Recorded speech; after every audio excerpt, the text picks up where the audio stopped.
नमस्कार दोस्तों, स्वागत है आपका इंटेंस लाइट यूट्यूब चैनल पर।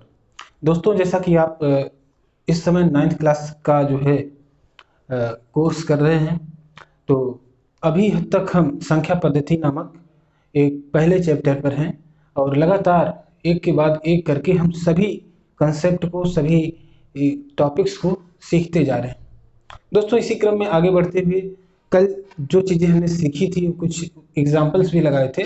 उसके बाद हमारे पास एक है कि प्रश्नावली 1.5। तो इसमें है क्या, हमने कल ही आपको थोड़ा सा ओवरव्यू दे दिया था कि जो भी चीज़ें इस प्रश्नावली में हैं वो सभी अब तक जो हमने एग्जाम्पल सॉल्व किए हैं उसी पर आधारित है। तो चलिए ज़्यादा समय न लेते हुए शुरू करते हैं आज का अपना जो ये प्रश्नावली है, इसको एक बार जल्दी जल्दी हल कर लेते हैं।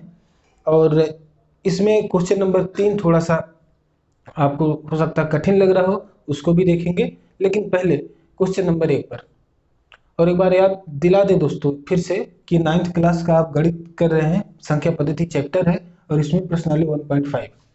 ठीक है। और दूसरी बात, ये जो आप पढ़ेंगे इसमें जो बेसिक है, इसका जो बेसिक है वो किसी भी कॉम्पिटिटिव एग्जामिनेशन में काम आएगा।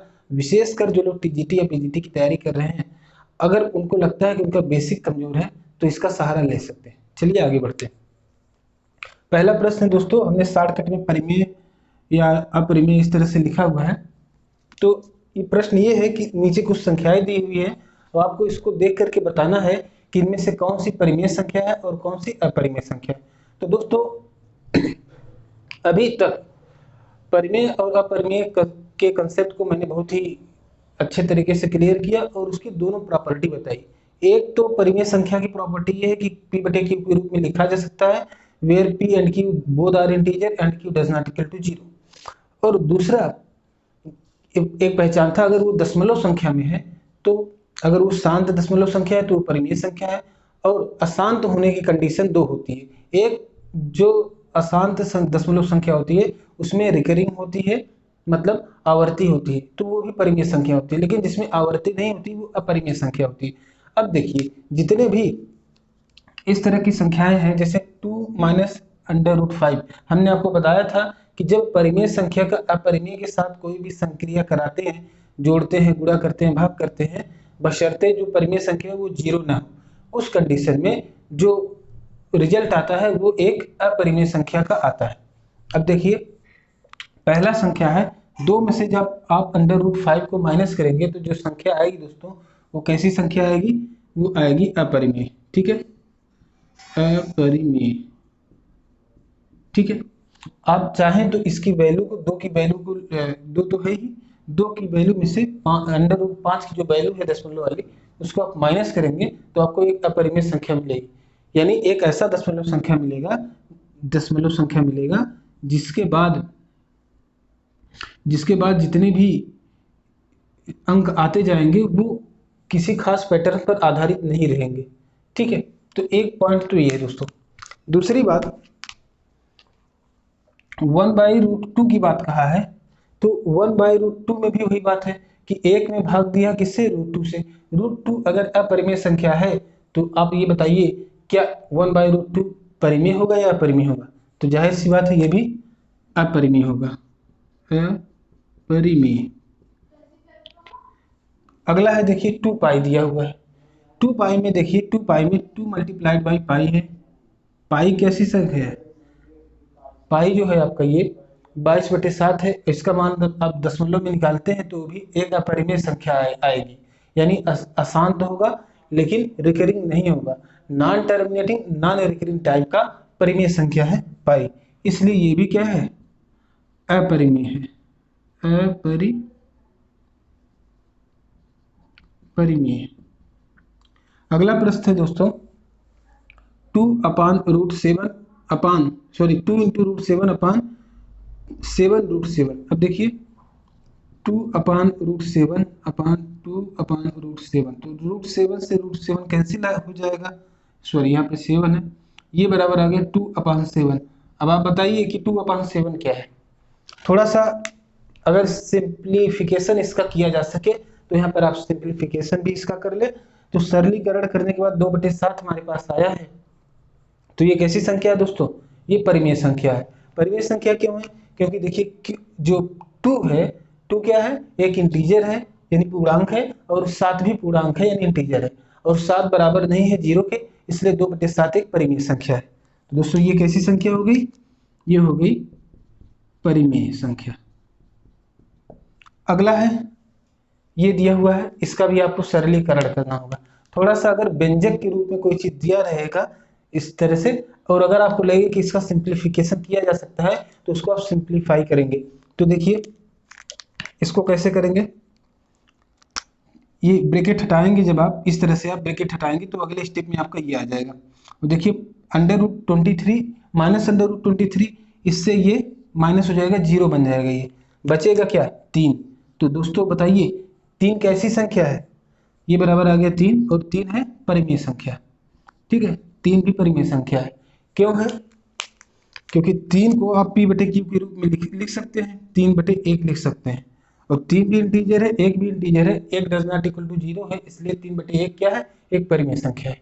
ठीक है दोस्तों, आई होप ये चीजें आपको समझ में आ गई होंगी, इसे आप नोट कर लें। और चलते हैं हम अगले प्रश्न पर। हम अगला प्रश्न चेंज कर रहे हैं यहां से।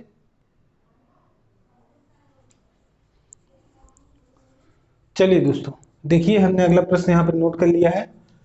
प्रश्न संख्या 2 में लिखा है कि निम्नलिखित व्यंजकों को सरल कीजिए। हमने शॉर्टकट में लिख लिया, सरल कीजिए। पहला और दूसरा इसका यहाँ पे हमने नोट किया हुआ है, और इसमें 4 प्रश्न हैं, उनको भी हम देख लेंगे। देखिए जल्दी से, बहुत ही आसान प्रश्न है। ये एक व्यंजक है, इसको सरल करना है। तो देखिए पहले तो आप व्यंजक को पहचानने की कोशिश कीजिए कि क्या इसका कोई फार्मूला बन रहा है। तो 3 + √3 है, और यहाँ पर 3 और √3 कहीं दिख नहीं रहा है। इसका मतलब है कि ये जो है इसका कोई फार्मूला काम नहीं करेगा, डायरेक्ट आपको मेथड यूज करना होगा। यानी पहले टर्म का पहले में गुणा, फिर पहले का दूसरे में गुणा, फिर यहाँ दूसरे का टर्म का इसके पहले में गुणा, फिर इसका इसमें गुणा। तो आप ऐसे करिए, देखिए ये 3 दूनी होगी ये 6, प्लस 3 √2 ये आ गया, 3 × √2, यहाँ पर 3√2 आ गया, प्लस इसका इससे जब गुणा करेंगे तो क्या हो जाएगा, 2√3 आएगा। √3 × 2 √2√3, प्लस अब √3 का इसमें गुणा करेंगे आप तो हो जाएगा √2 × 3। ठीक है, ये बराबर हो जाएगा क्या, 6, प्लस और देखिए 3√2 है, ये क्या है, 3√2 है, और ये 2√3 है, तो ये आपस में जुड़ेगा नहीं दोस्तों। ठीक है, तो यहाँ पर आप लिखेंगे यहाँ पे लिखेंगे 3√2 प्लस 2√3 प्लस √6। तो इसका आंसर दोस्तों यही हो जाएगा। ठीक है, ये इतना बड़ा जो आया है आपका, यही इसका आंसर हो जाएगा। अगला प्रश्न देखिए, इसमें क्या कुछ दिख रहा है। देखिए यहाँ पर 3 है, यहाँ पर √3, यहाँ पर 3 है, यहाँ पर √3 है, यहाँ पे प्लस है, यहाँ पे माइनस है। अब आपको फार्मूला याद आ रहा है, मैं आपको एक बार फार्मूला यहाँ पे नोट करके दिखा देता हूँ। a + √a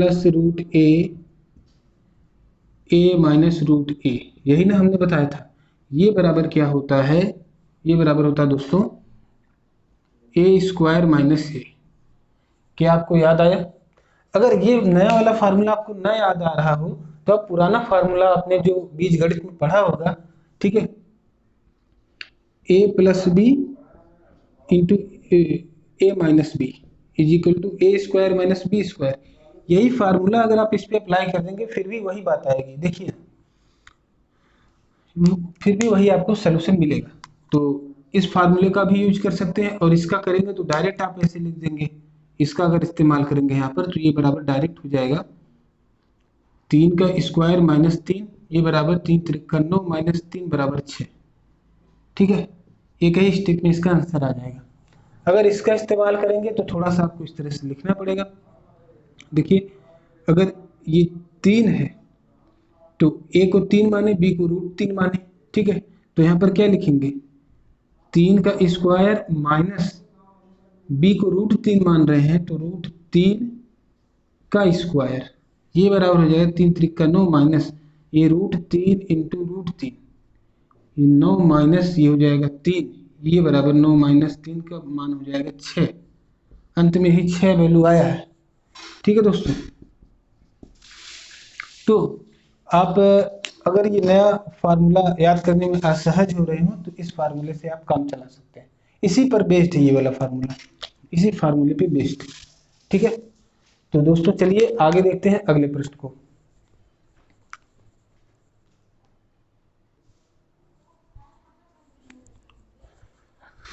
आइए दोस्तों अगले प्रश्नों को देखते हैं, सरल कीजिए। तो इसमें देखिए 2 प्रश्न अभी हमने किए थे, 2 प्रश्न और है, बहुत ही सिंपल है। तो देखिए √5 प्लस √2 का होल स्क्वायर है। यहाँ पर आपको क्या फार्मूला यूज करना होगा, a प्लस बी का होल स्क्वायर, आपको याद होगा, बहुत ईजी प्रश्न है। और ये वाला अभी अभी हमने बताया था, इसी पर आधारित एक प्रश्न और फार्मूला दोनों बताया था। आई होप कि चीजें आप कर लेंगे, लेकिन फिर भी आपके लिए जरा सा मैं यहाँ पर कर दे रहा हूँ। देखिए ये बराबर क्या हो जाएगा, पहले आप फार्मूला में लिख दो, a प्लस बी का होल स्क्वायर बराबर क्या होता है, a square plus b square plus 2ab होता है ना। और आपने इस पर आधारित एक प्रश्न फार्मूला देखा था, √a प्लस √b का whole square is equal to a plus B plus 2√ab, यही तो देखा था आपने। अगर इसी पर आधारित ये फार्मूला है भी, ठीक है, तो अगर आप इसका जो है एक्सपेंशन करना चाहें तो ये बराबर क्या हो जाएगा, ये हो जाएगा 5 plus 2 plus 2√5 into 2 this much is equal to 7 plus 2√10 होगा कि नहीं होगा दोस्तों, होगा ना। तो यही इसका आंसर हो जाएगा। ठीक, और अगर आप इस फार्मूले से करना चाहें तो भी हो जाएगा। यहाँ पर एक स्टेप इसमें बढ़ जाएगा कि √5 का होल स्क्वायर, फिर अगले स्टेप में वही 5 बन जाएगा। यहाँ पर √2 का होल स्क्वायर, वही अगले स्टेप में 2 बन जाएगा। तो यहाँ पर हमने इस फार्मूले का यूज किया है, आप चाहें तो इस फार्मूले को भी यूज कर सकते हैं। आइए बढ़ते हैं आगे। इसमें क्या भाई, हमने आपको भी बताया था a plus B a minus B वाला फार्मूला बताया था। तो a plus B into A minus B, ये टर्म आगे पीछे हो सकता है, ठीक है, चाहे 2 गुणे 3 लिखें, चाहे 3 गुणे 2 लिखें, ठीक है, ये सब क्रम विनिमय नियम है। तो यहाँ पर भी यही है। तो देखिए क्या हो जाएगा, ए स्क्वायर माइनस बी स्क्वायर होगा, तो ये ए है ये बी है, ठीक है। तो ए स्क्वायर माइनस बी स्क्वायर, ये बराबर क्या हो जाएगा, ये 5 हो जाएगा, ये 2 हो जाएगा, ये बराबर 3 हो जाएगा। इसका उत्तर क्या आ गया, 3 आ गया। ठीक है दोस्तों, तो नोट कर लीजिए और देखते हैं आगे क्या कुछ क्वेश्चंस हैं, उसको हम लेते हैं।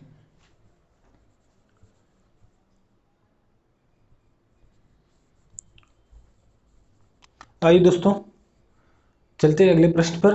देखिए क्या दिया है क्वेश्चन नंबर 3 में, आपको याद होगा कि पाई को एक वृत्त की परिधि मान लीजिए सी और उसके व्यास डी के अनुपात से परिभाषित किया जाता है। ठीक, ये बात कह रहे हैं, पाई को सी अपान डी कह रहे हैं, यानी इस तरह से पाई को किसी वृत्त की परिधि और उसके व्यास के अनुपात के रूप में परिभाषित कर रहे हैं। ठीक है, यह इस तथ्य का अंतर्विरोध करता हुआ प्रतीत होता है, इसका निराकरण कैसे करें। यह इस तथ्य का अंतर्विरोध करता हुआ प्रतीत होता है कि पाई अपरिमेय है, पूरा प्रश्न हमने नहीं लिखा, प्रतीत होता है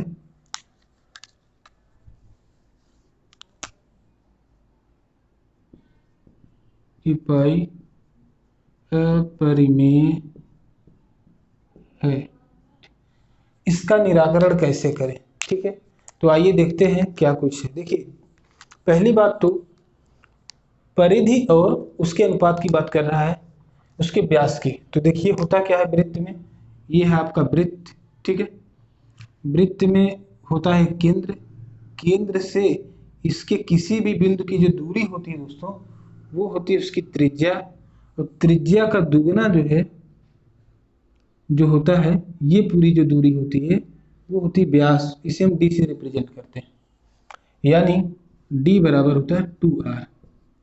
अब देखिए वृत्त की जो परिधि होती है, परिधि क्या होती है, परिधि बराबर होता है फार्मूला 2πr, ठीक है। और वृत्त का जो व्यास होता है, ये व्यास हमने लिखा व्यास, व्यास d बराबर 2r, ठीक है।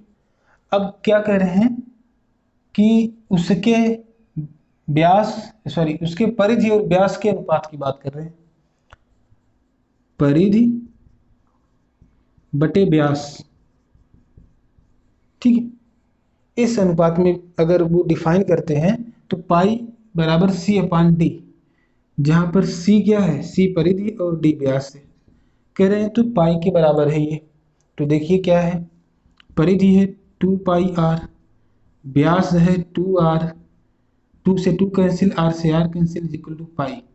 यानी जो डिफाइन कर रहे हैं pi is equal to c upon d, ये बात तो सत्य है दोस्तों, ठीक है। अब क्या रहे हैं, यह इस तथ्य का अंतर विरोध करता हुआ प्रतीत होता है कि पाई अपरिमेय है। देखिए पाई तो अपरिमेय है ही, लेकिन ये अंतर विरोध क्यों कर रहा है, तो यहां पर ध्यान दीजिए, जो परिधि है, परिधि क्या है, c, ठीक है। c कैसी संख्या है,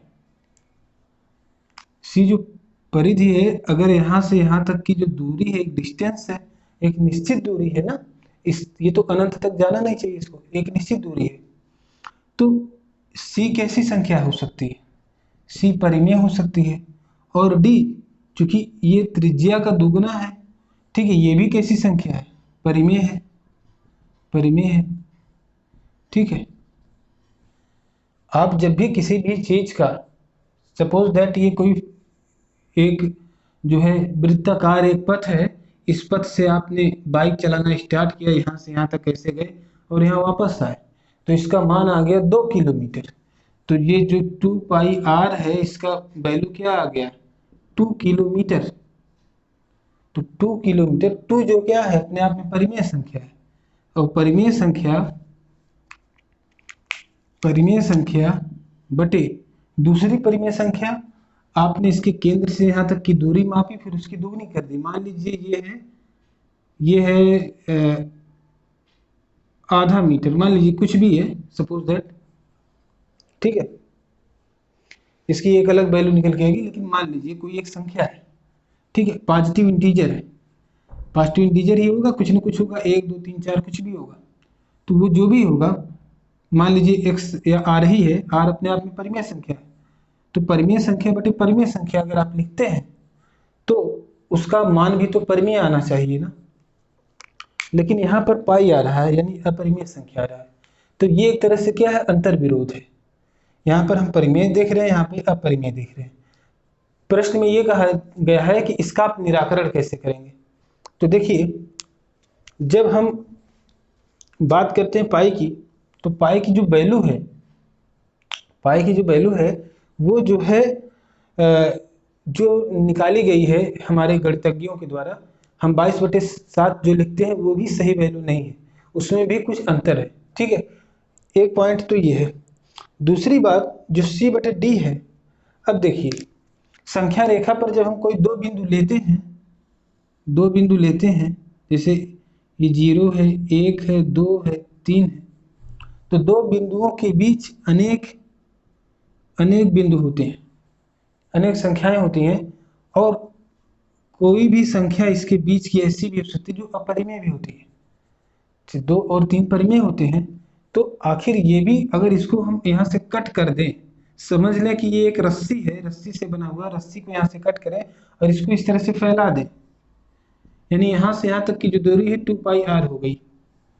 अब जब ये 2πr हो गई दोस्तों, तो देखिए पाई से चूंकि इसमें मल्टीप्लाई हुआ है, क्या हुआ, पाई से मल्टीप्लाई हुआ है, तो ये हमने कहा था पाई से जब मल्टीप्लाई हुआ रहेगा तो उसका वैल्यू क्या आएगा, उसकी वैल्यू जो है अपरिमेय संख्या आएगी। तो ये भी जो है अपरिमेय संख्या बन गई।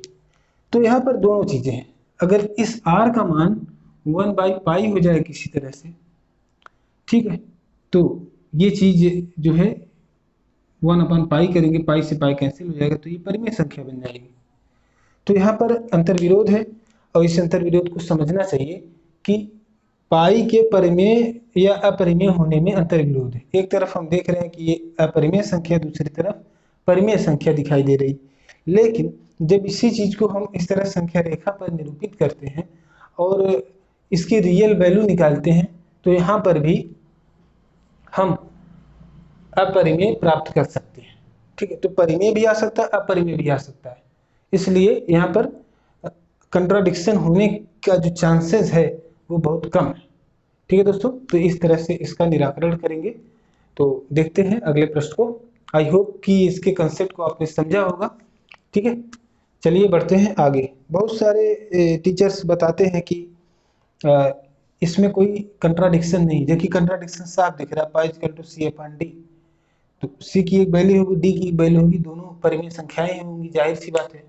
लेकिन हो सकता है कोई ऐसा आ जाए कि सी और डी का जो अनुपात है, मान लीजिए सी कोई ऐसी संख्या हो, डी कोई ऐसी संख्या हो, अगर इसका इसमें भाग आप दे रहे हैं और जो है अशांत दशमलव संख्या कोई आ जाए और उसमें नॉन रिपीटेशन हो रहा हो, ऐसी कोई संख्या आ जाए तो ये क्या हो जाएगी, ये अपरिमेय बन सकती है।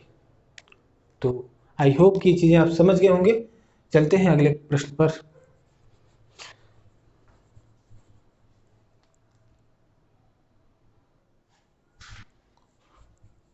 आइए दोस्तों अगले प्रश्न पर बढ़ते हैं। अगला प्रश्न देखिए, क्वेश्चन नंबर 4 है। कह रहे हैं कि संख्या रेखा पर अंडर रूट 9.3 को निरूपित करें।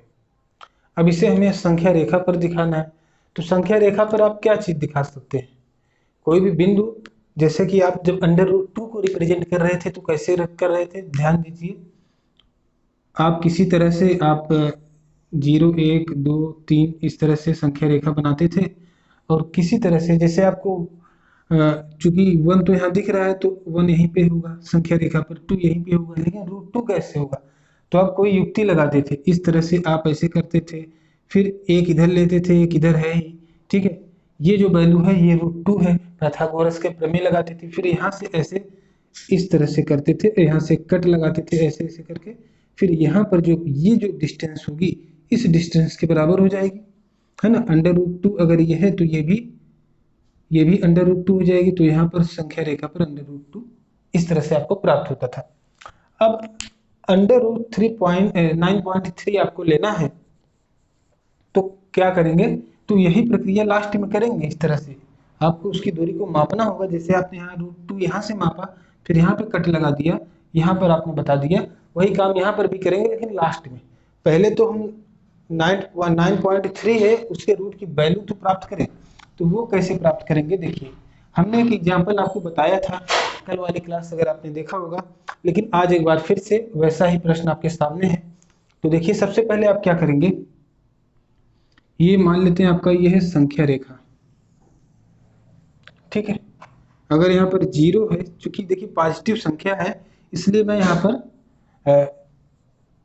ये अगर -1 है, ये -2 है, ठीक है, इस तरह संख्याएं हैं, तो यहाँ पर 1 है, 2 है, 3 है, 4 है, 5 है, 6 है, 7 है, 8 है, 9 है, 10 है, 11 है, इस तरह से संख्याएं हैं, है ना दोस्तों, इस तरह से संख्याएं हैं। अब थोड़ा सा हमें इसके गैप को बढ़ा बढ़ा करके बनाना चाहिए था, लेकिन मैं कोशिश करूंगा यहाँ पर आपको समझ में आ जाए। तो अब देखिए सबसे पहले आप क्या करेंगे, जो 9.3 दिया हुआ है तो हमें 9.3 का एक लाइन लेना है, तो 9 है यहाँ पर, और अगर इसको 10 बराबर भागों में बांटे 1 2 3 4 5, इस तरह से यहाँ पे 5 आ जाएगा, 6 7 8 9 10। ठीक है, तो यहाँ पर क्या करेंगे, 9.3 को लेंगे, तो 9 1 2 3 यहाँ पर है, ये बिंदु है क्या 9.3। अब 9.3 में एक और हम ऐड कर देंगे तो इसके आगे हम बढ़ेंगे, तो एक और ऐड करने के लिए यहाँ पर 1 2 3 पे हम पहुंच जाएंगे 10.3 पर। तो ये जो बिंदु है 10.3 और ये 9.3 के बीच कितनी दूरी है, 1 यूनिट की दूरी है, 1 यूनिट। और यहाँ पर जो है ये है 0। अब 0 से इसके बीच का अर्धक ले लेंगे इस तरह से, ऐसे इधर खींचेंगे, ऐसे इधर खींचेंगे, यहाँ कहीं अर्धक बनेगा और इसको सीधे ऐसे मिला देंगे। यहाँ पर बिंदु O मिल जाएगा। ये 0 पर जो बिंदु है A, यहाँ पर O, यहाँ पर B और यहाँ पर C। अब आप क्या करेंगे, इस बिंदु से इसको जो है त्रिज्या मानते हुए इस तरह से ऐसे आप एक लाइन ड्रा करेंगे, एक लाइन इस तरह से ड्रा कर देंगे। लाइन ड्रा करने के बाद लाइन कुछ इस तरह से ऐसे ड्रा हो जाएगी। एक सेकेंड,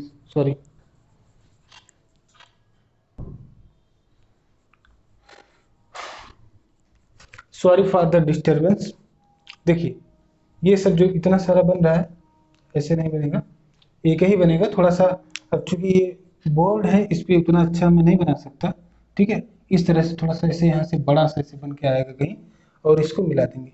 मतलब इसको केंद्र मानेंगे और यहाँ से यहाँ तक की दूरी को, 0 से दूरी को त्रिज्या मानेंगे। फिर यहाँ से इस तरह से इसको ला करके यहाँ कहीं ये जो पॉइंट है ना 9.3, इसके कहीं दाहिने ही जा करके ये चीज ऐसे जा करके ऐसे गिरेगा, ठीक है। तो जब इधर इस तरह से जा करके गिरेगा, ये कुछ इस तरह से आकर गिरेगा, तब आप क्या करेंगे, जो ये बी बिंदु है इसी को आप थोड़ा सा ऐसे ऊपर उठाएंगे और यहाँ पर एक ये जो दूरी होगी दोस्तों, ये कितनी हो जाएगी, 9.3 का अंडर रूट हो जाएगा ये दूरी।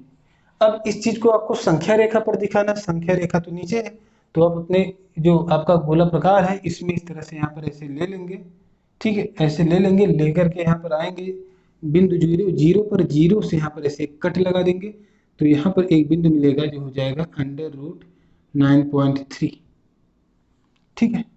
हो सकता है यहाँ आए या यहाँ आ जाए, ठीक है, क्योंकि देखिए 9 का स्क्वायर रूट होता है 3, तो 9 से ज़्यादा ही है, तो ये भी 3 से ज़्यादा ही होगा, कुछ यहाँ पर हो सकता है। ये डिपेंड करेगा कि ये जो चीज़ है कितना स्पष्ट वाला बनता है, उसी हिसाब से ये जाएगा, और इसी को आप मापेंगे तो यहाँ से ऐसे कट करेंगे, ठीक है।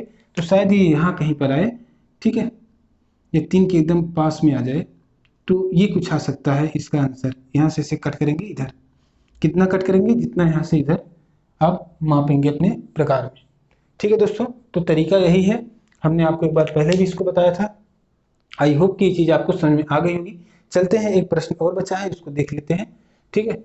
आपका समय लॉस ना हो इसलिए मैं प्रश्न को चेंज करता हूँ। आइए दोस्तों, अगला प्रश्न नोट कर लिया है, आगे देखिए इसको आप कैसे करेंगे। निम्नलिखित के हरों का परिमेयकरण करें। देखिए दोस्तों, हमने जब आपको शुरू में कल का अगर अपनी क्लास अटेंड किया होगा तो आपने देखा होगा कि हमने 1/√2 का परिमेयकरण किया था। और परिमेयकरण करने के लिए हम क्या करते हैं, जो भी फ्रैक्शन दिए रहते हैं उसका कोई इक्विवेलेंट फ्रैक्शन लेते हैं। लेकिन इक्विवेलेंट फ्रैक्शन का मतलब होता है ऊपर नीचे किसी समान संख्या से गुणा करें।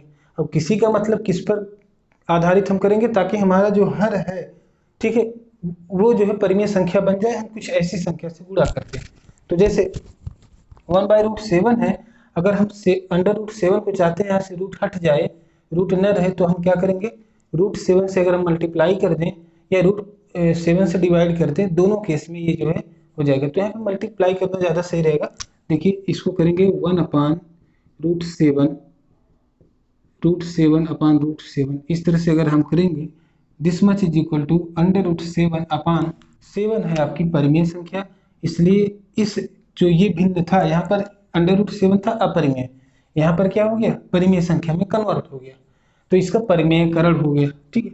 अगला प्रश्न है 1/√7 माइनस अंडर√6।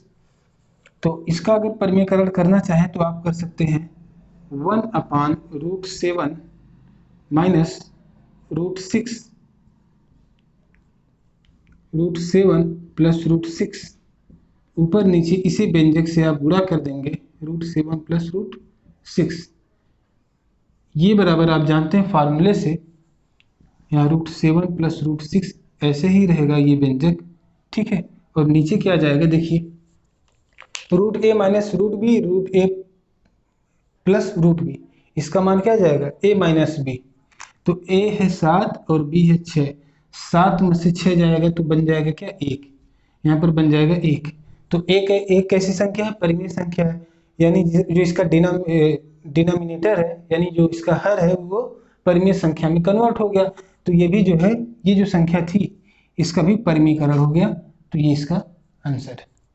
अगला देखिए 1/√5 प्लस √2, ये बराबर कर सकते हैं दोस्तों 1/√5 प्लस √2 इंटू √5 माइनस √2,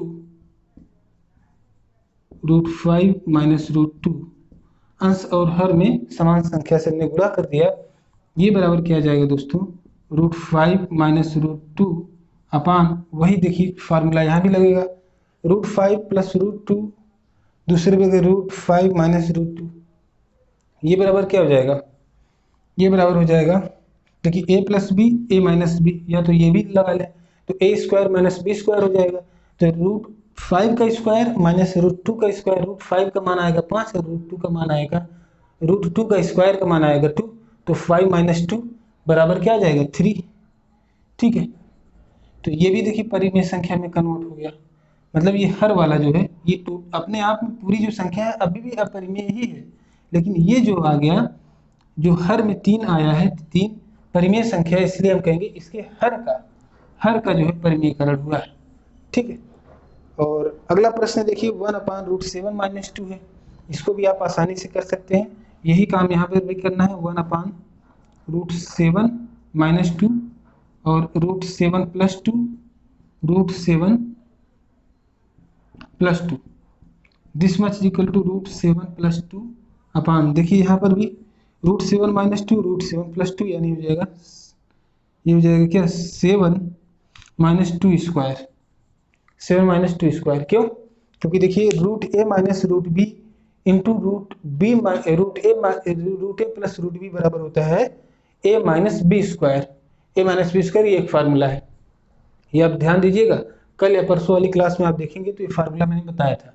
और अगर वो फार्मूला नहीं भी याद है तो आपको a minus B A plus B वाला फार्मूला लगाइए, तो देखिए a² माइनस बी स्क्वायर करेंगे तो यहाँ पर a क्या है √7 है, तो √7 का स्क्वायर करेंगे तो 7 बन जाएगा, माइनस b², b यहाँ पे 2 है तो 2 का स्क्वायर हो जाएगा, यहाँ 2 का स्क्वायर हमने लिखा है और इसकी वैल्यू आएगी 2 दूनी 4, ये बराबर 2 स्क्वायर बराबर होता है 2 गुणे 2 बराबर 4, और 7 में से 4 जाएगा, ये क्या आ जाएगा √7 प्लस √2 अपान 3 आ गया, तो इसके भी रूट का जो है क्या हो गया परिमेयकरण हो गया। तो दोस्तों मैं समझता हूँ कि आज की क्लास आपके लिए बेहतर साबित हुई होगी, और जो भी आपका कहीं भी किसी भी प्रश्न में कन्फ्यूजन रहा होगा वो दूर हो गया होगा। ठीक है, तो बने रहिए हमारे साथ, मिलते हैं नेक्स्ट लेक्चर में और सीखेंगे कुछ नया। अगला जो टॉपिक है उसमें है वास्तविक संख्याओं के लिए घातांक नियम दिए हुए हैं। ठीक है, तो उसके बाद जो है एक छोटी सी जो है प्रश्नावली और है, और उसको समाप्त करने के बाद हम संख्या रेखा को, आपका जो 9th क्लास में सिलेबस है उसके अकॉर्डिंग जो संख्या रेखा में जो चीज़ यहाँ पर NCERT की बुक में दी हुई है उसको हम समाप्त कर चुके होंगे। ठीक है, तो इस तरह से हमने इसको आज लगभग समाप्त कर लिया है, और आप लोग देखते रहें, और जहाँ कहीं भी कंफ्यूजन हो, आपको लगे कि इसको दोबारा एक्सप्लेन करना चाहिए, उसे हम दोबारा एक्सप्लेन करने की कोशिश करेंगे, टाइम निकालेंगे। ठीक है, तो बहुत बहुत धन्यवाद आपका, और आपसे रिक्वेस्ट है दोस्तों कि वीडियो को अधिक से अधिक वंचित लोगों तक पहुंचाएं, ताकि वंचित और गरीब लोग जो भी कोचिंग करने की हालात में नहीं है वो भी इसका लाभ ले सके, और जो हमारा जो शिक्षा का अभियान है देश का कि सभी लोग पढ़ें सभी लोग बढ़ें, तो सभी लोगों को जो है अवसर मिल सके, समान अवसर मिल सके कि लोग अच्छी शिक्षा प्राप्त कर सकें। इसलिए दोस्तों चैनल को भी सब्सक्राइब करें, लोगों तक पहुंचाएं अधिक से अधिक, जितने भी एकेडमिक स्टूडेंट्स हैं उन तक भी पहुंचाएं, जो TGT PGD की तैयारी कर रहे हैं उनके लिए भी बेनिफिशियल है, या किसी भी अन्य कॉम्पिटिटिव एग्जामिनेशंस के लिए भी ये बेहतरीन है, क्योंकि नंबर सिस्टम से विभिन्न प्रतियोगी परीक्षाओं में प्रश्न आते हैं। ठीक है, तो आज के लिए बस इतना ही, मिलते हैं नेक्स्ट क्लास में। Thank you so much.